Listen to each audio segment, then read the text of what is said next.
મુખ્યમંત્રી ભૂપેન્દ્ર પટેલના હસ્તે વિસનગર ખાતે જિલ્લાને મળી ₹938 કરોડના વિકાસ પ્રકલ્પોની ભેટ। રાજ્યમાં છેલ્લા 3 દિવસમાં લગભગ 2500 કરોડના કામોના લોકાર્પણ ખાતમુહૂર્ત સંપન્ન થયા।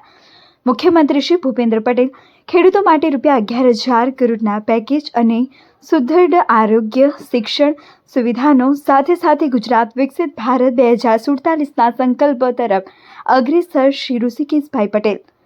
મહેસાણા જિલ્લાના વિકાસના ઇતિહાસમાં એક નવું સોપાન ઉમેરાતા મુખ્યમંત્રી શ્રી ભૂપેન્દ્રભાઈ પટેલે આજે વિસનગર ખાતે મહિમાવંત મહેસાણા કાર્યક્રમ અંતર્ગત ₹938 કરોડથી વધુના વિવિધ જનહિતલક્ષી પ્રકલ્પોનું લોકાર્પણ અને ખાતમુહૂર્ત કર્યું હતું।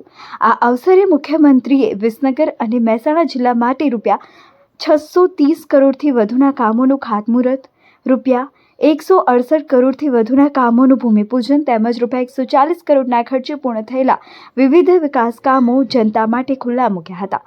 આ પ્રકલ્પો મહેસાણા જિલ્લાના સ્વર્ગીય ઉત્કર્ષ માટે સીમાચિહ્નરૂપ સાબિત થશે તેવી મક્કમતા મુખ્યમંત્રીએ વ્યક્ત કરી હતી।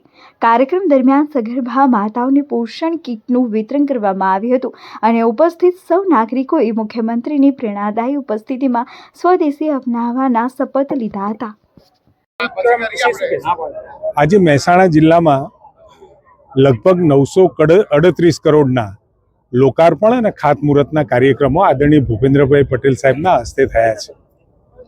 આ સતત 3 વર્ષથી લગભગ 2100 થી 2200 કરોડના લોકાર્પણ ખાતમુહૂર્તના પ્રકલ્પો પૂરા થયા છે અને હજુ આ વિકાસની પ્રગતિ અવિરત ચાલી રહી છે અને આવતા સમયમાં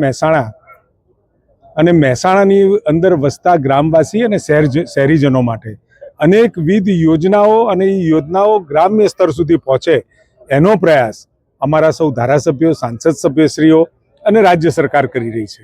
એટલે લોકોના મનની અંદર ઇઝ ઓફ લિવિંગનો જે વિચાર આદરણીય મોદી સાહેબે મૂક્યો છે એ સંકલ્પ ચરિતાર્થ થાય એના માટે રાજ્ય સરકાર આદરણીય ભૂપેન્દ્રભાઈ પટેલ સાહેબના નેતૃત્વમાં પૂરા કરવા તરફ અમે આગળ વધી રહ્યા છીએ। આજે 938 કરોડના લોકાર્પણ અને ખાતમુહૂર્તના કાર્યક્રમો થયા।